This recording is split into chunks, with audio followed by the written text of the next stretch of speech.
The paycheck to paycheck cycle doesn't start when money runs out. It starts much earlier. It starts the moment a person believes the next paycheck will solve a problem the last paycheck couldn't. That's why some people stay trapped for decades, not because they never earn more, but because every new dollar arrives carrying an old habit. And old habits are incredibly expensive. Ethan was 28 years old. He worked hard, showed up early, stayed late when asked. From the outside, his life looked normal. A steady job, a reliable paycheck, a future that seemed reasonably secure, but every month ended the same way. The paycheck arrived, the bills followed, and the account slowly emptied. Ethan always had an explanation. Rent was high. Groceries cost more than they used to. Life was simply expensive now. And some of that was true, but it wasn't the whole story. The real story was harder to see. Every paycheck brought relief, not progress. Relief. For a few brief days, the pressure disappeared. The balance looked healthy. The future felt manageable again. Then the money started moving. Rent, utilities, insurance, subscriptions, small purchases filled the spaces in between. Coffee before work, takeout after work. Online purchases made in moments of boredom. None of them looked dangerous. Most were completely ordinary. That's exactly why they survived unnoticed. Ethan never considered himself irresponsible. He wasn't chasing luxury. He wasn't making reckless decisions. He was simply rewarding himself. After stressful days, after difficult weeks, after disappointments nobody else noticed. Money slowly became emotional, not something he directed, something he reacted with. The purchases rarely solved anything. They simply softened discomfort for a moment. And this is where people quietly lose control, not through one massive mistake, but through thousands of emotional decisions. Ethan believed a raise would change everything. That thought followed him for years, like a promise waiting in the distance. Then it finally happened. His salary increased from $52,000 to $61,000. The number felt significant.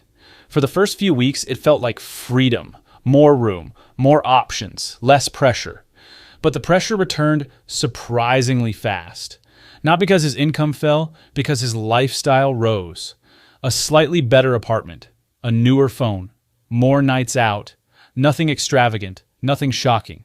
Just small upgrades everywhere. The strange thing about lifestyle inflation is this. It rarely feels like inflation. It feels like improvement. Ethan wasn't trying to impress anyone. At least that's what he told himself.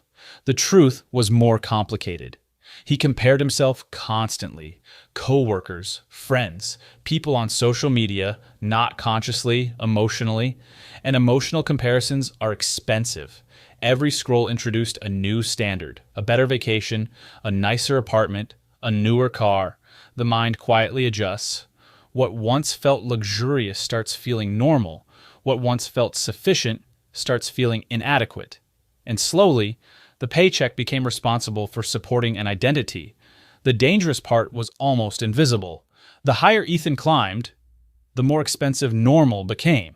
By age 31, he earned nearly $70,000, more than he had ever imagined earning. Yet something felt wrong.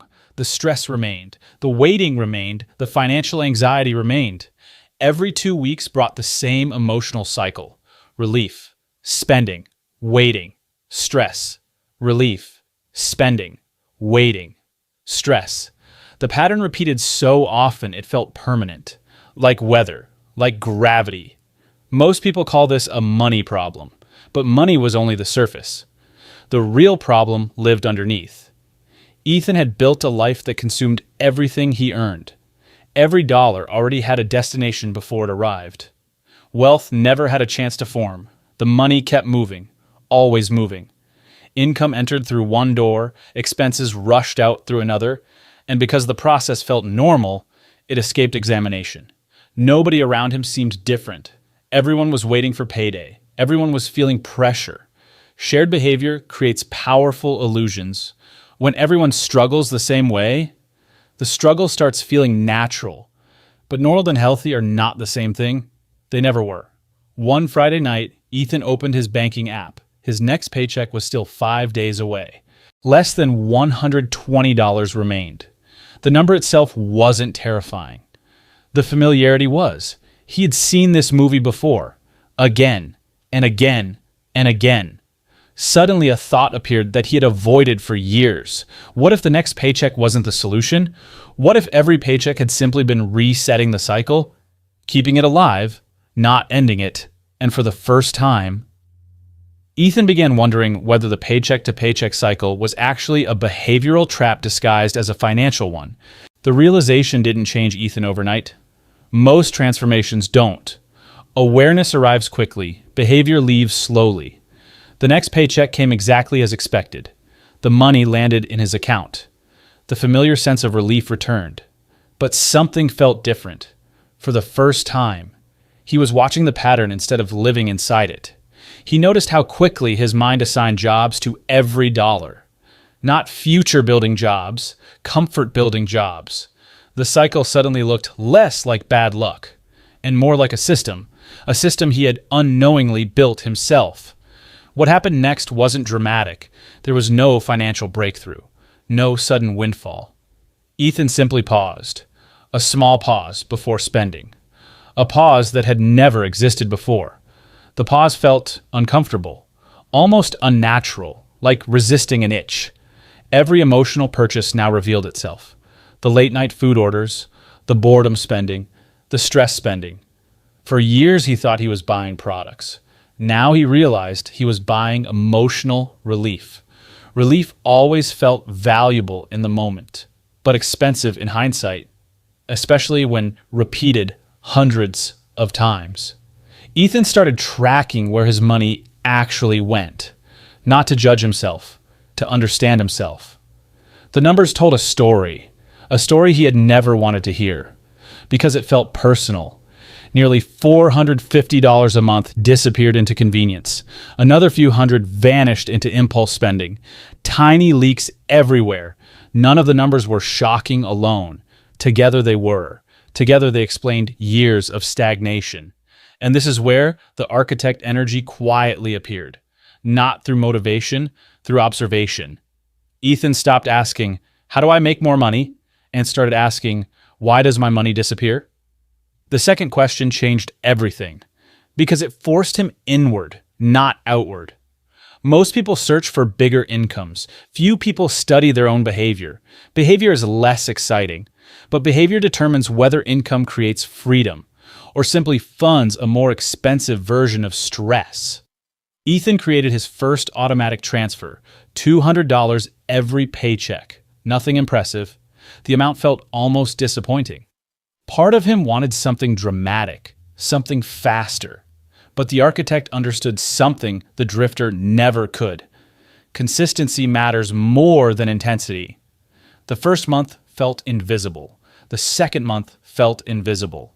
The third month felt invisible. That invisibility was exactly why most people quit.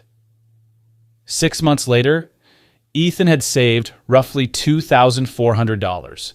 The number wasn't life-changing. Socially, it meant nothing. Nobody noticed. Nobody congratulated him. But psychologically, something important was happening. For the first time, money wasn't disappearing completely. Some of it was staying, waiting. Waiting is uncomfortable in a culture obsessed with immediate rewards. Yet waiting is where wealth begins. 1 year passed. Ethan had saved and invested just under $5,000. The growth felt painfully slow, almost embarrassingly slow. The drifter hated it. The drifter wanted results now, recognition now, freedom now. The architect cared about something different: ownership, control, time. Most people underestimate how emotional long-term thinking really is, because patience sounds logical, until you actually have to practice it. Year 2 arrived, then year 3. Ethan continued investing roughly $400 every month, quietly, without announcing it. By the end of year 3, his contributions approached $14,400. The account moved beyond $16,000. The number still looked small compared to the effort, but something deeper had changed. His relationship with money. Money was no longer a reward, it was becoming a tool. By age 35, Ethan noticed a strange feeling. The financial anxiety wasn't disappearing because he earned more. It was disappearing because he needed less emotional comfort from spending. The pressure inside him had changed. Most people think freedom comes from acquiring more, but often freedom begins with requiring less. The paycheck still arrived every 2 weeks. That part never changed. What changed was Ethan. The paycheck was no longer rescuing him, it was serving him. The cycle had survived for years because it lived in his behavior, not his bank account. And once behavior changed, the cycle began losing its power. Looking back, the trap seemed obvious, but traps always look obvious after you leave them. The paycheck-to-paycheck cycle was never just about income. It was about identity, emotion, habit, and perhaps the hardest truth of all was this. The escape didn't begin when Ethan earned more money. It began the moment he stopped expecting money to solve problems that only behavior could solve.